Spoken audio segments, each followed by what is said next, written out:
After I narrate the roll for you, I'm going to then break down the key takeaways. There's, kind of like a lot of information. But if you are a white belt and you go to my gym, definitely skip this last portion of takeaways because you all are becoming a complete pain in the That's a good thing. I also put timestamps down below in the description. That way, if anything looks more interesting than another thing, you can go ahead and skip right to it. If you've watched more than one video, go ahead and subscribe. I welcome you to join the family. Let's be friends and let's get into the roll. As we begin rolling, our teammates are talking some smack, which I'll play after the roll and talk a little bit about sports psychology. Begin the roll by pushing against him and he grabs the wrist. Neck control and wrist control is very important, especially inside tie control. The head is snapped down because I'm looking for an ukiwaza.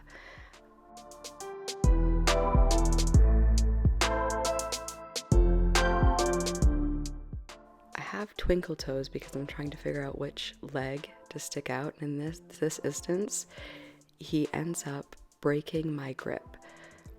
So in order to get something, it's definitely a race between how fast can you execute and commit versus how fast can they escape.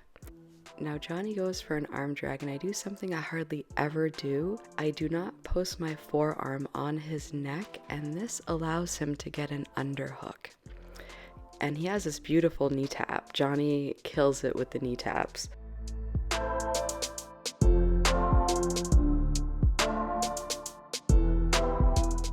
Getting an underhook is so important, and avoiding them getting an underhook on you is so important because when you have an underhook, you are able to control their torso, and vice versa. If somebody has an underhook on you, they can control your torso. Right here, that's exactly how Johnny got this Uchimata takedown. I love doing the Uchimata takedown, and it took an act of stoicism to narrate this without feeling emotion.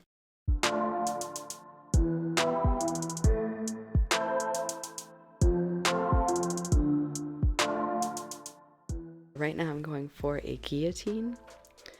I find this style of guillotine with the person's arm across your torso, for me, I haven't had success with it yet. I found a variation of this when their arm is on the inside along with their head. It's like a head and arm guillotine. For me, works a lot better. But I'm always one to try things, even if they haven't been previously successful, because how else, would you have to be willing to fail.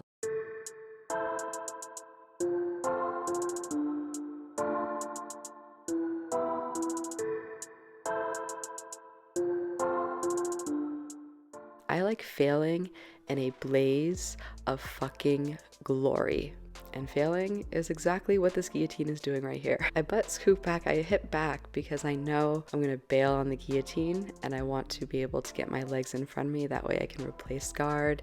And from here, I am looking to attack. He's posting in my armpits because that is, when you post in somebody's armpits, it helps control their hip movements so they are unable to hip out in order to set up angles and go for attacks.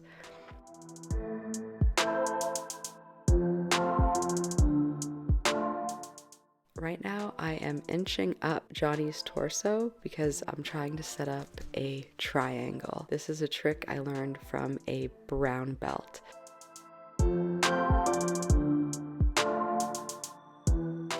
Once you get your legs up high on the torso, you can then try to stuff their hand between your legs to get a triangle, go for an OMOPLATA, and he turns out.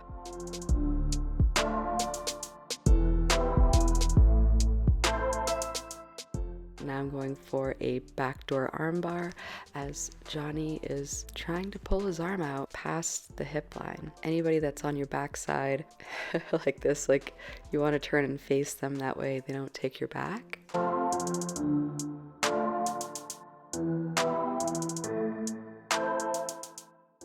And during the transition, I look to get an underhook because that is a secret to escaping side control. I'm going to talk more about escaping side control at the end of this narration. We'll go into it in depth. So here is a belly out escape, and I turn onto my knees to get into a turtle position.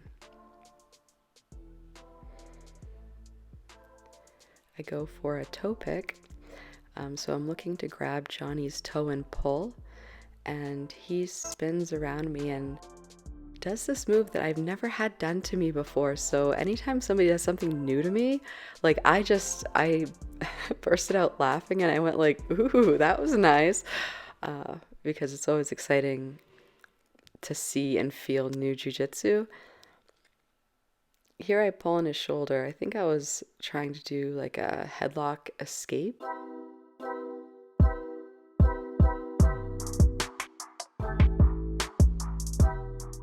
And now he has a north-south position, and I am working to escape the bottom position. And one key thing when you are on the bottom is to keep tight. That way you block access to your torso, and they have to get through your frames in order to get to your torso. So keeping a knee to my elbow blocked Johnny from getting knee on belly. And right now I'm trying to slide out from Johnny like a car mechanic under a Buick. I don't know what type of car Johnny would be if he was a car. And right now what Johnny is trying to do, I know what he's trying to do. He is right now trying to go for an Americana, and I am like, So what I do is, an Americana is typically set up when you're framing hard on their neck, so I keep that frame close to my body, and in doing so, releasing the frame basically means that Johnny can put all of his weight and all of his pressure induced by technique onto me. And at this moment in time, I was like, man, this sucks, but I'm not giving you my arm, brother. I'm sorry. One key principle is to always get your knee in when you're trying to escape. And I was able to turn around and get my knee in and go right into a leg attack. So right now I'm trying to sweep Johnny, and before that I was trying to set up a knee bar, but Johnny does a great job of defending by putting a C cup in my knee pit. That sounds weird. Johnny puts his C cup in my knee pit. Yeah. Now I'm trying to knock his left leg out, and he is trying to defend by controlling my leg movement.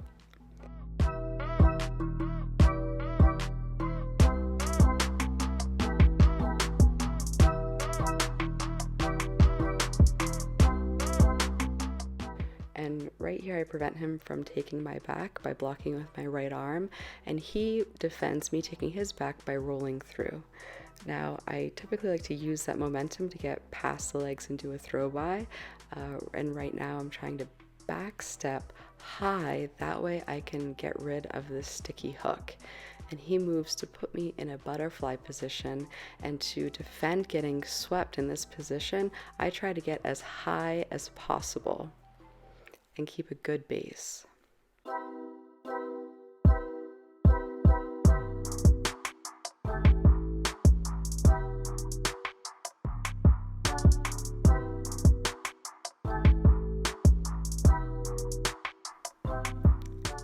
So I try again to get my left knee over, put that left knee into his hip and step over. And he follows me, and now I have his arm, and I want to break the arm. Johnny defends the OMOPLATA by rolling out. Anytime somebody rolls out of an OMOPLATA, if you quickly put your leg over their face, you can then transition into an armbar.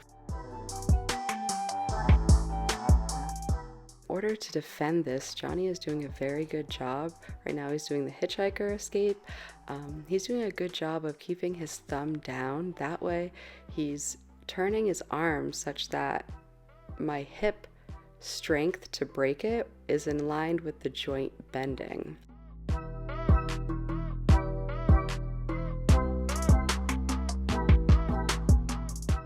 And right now what you can't see is he's using his right arm, his right hand, to pin my left leg. Because one great thing is you can do this too, is while attacking the arm, I love to set up a triangle hold. That way, if breaking the arm isn't successful, then I can just transition to a triangle and use it either as a choke or as a hold. But Johnny does a very good job of pinning my left leg down, so I am unable to get a triangle. And here I go for a reverse armbar, but what I should have done was I should have aligned my elbow to his. That would have made it stronger. Oh, I go for that right now, the reverse armbar. So if my left elbow would be on his elbow, that would make this a much stronger reverse armbar. And let me know what other attacks I could do from here. And maybe I should have switched to a Kimura. Let me know in the comments what you think. And now I focus on putting his thumb up.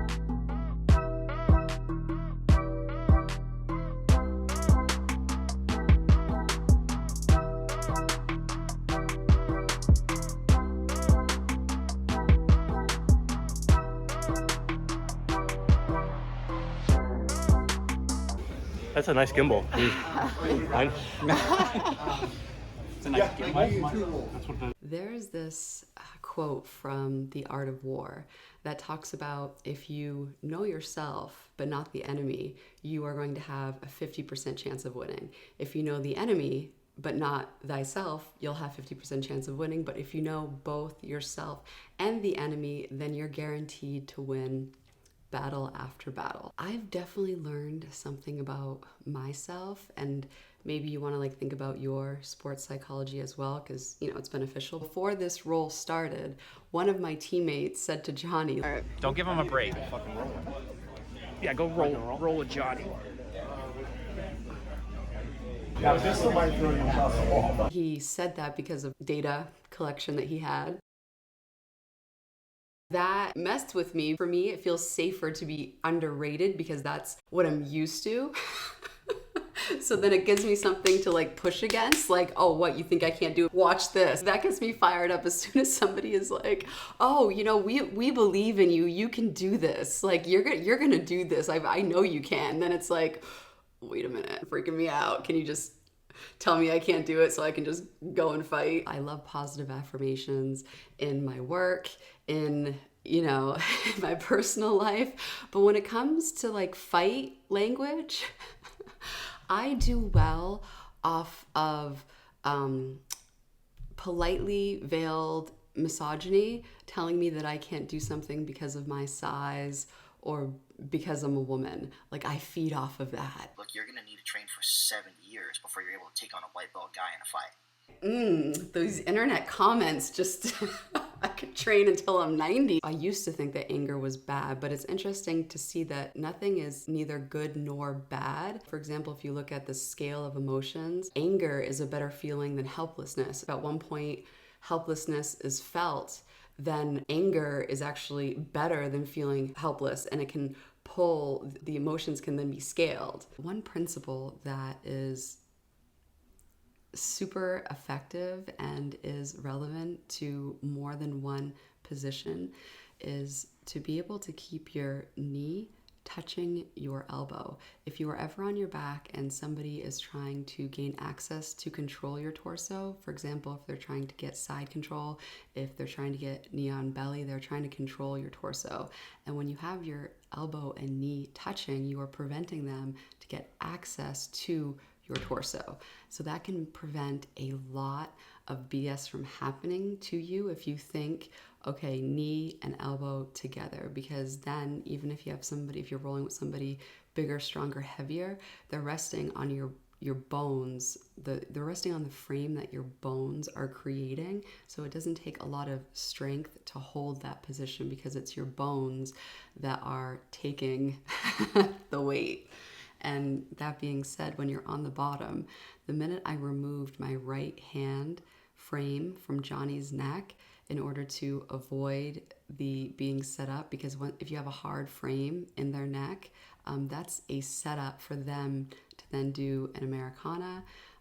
If you straighten your arm, they can then do a reverse armbar. If you put your arm down, then they can do a Kimura.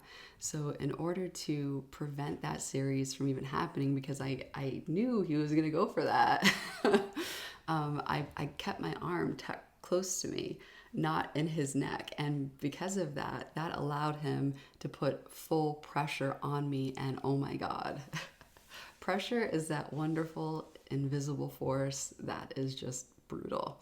Yeah, that was not comfortable at all. So yeah, just remember like your frames. And finally, the last tip, I cannot stress this enough. This is the most helpful thing that I have, one of the most helpful things that I've ever started doing throughout my whole jiu-jitsu career, and that is beating the person to that underhook whenever it looks like I'm about to be on the bottom, because that is the first step to your side control escapes. So if you already have that underhook, you have just gone to step number 2 in an escape, instead of having them settle on you and then you having to get that underhook, which takes a hell of a lot of work and fight. If you can just beat them to that in the transition, that is really going to help you escape the bottom of side control faster and be on the bottom of side control less, okay? Like, you're welcome. That is, that's key. All right, so thank you so much for watching. If you've found this valuable, I welcome you to the family. Go ahead and subscribe so we can be friends, and until next time, bye.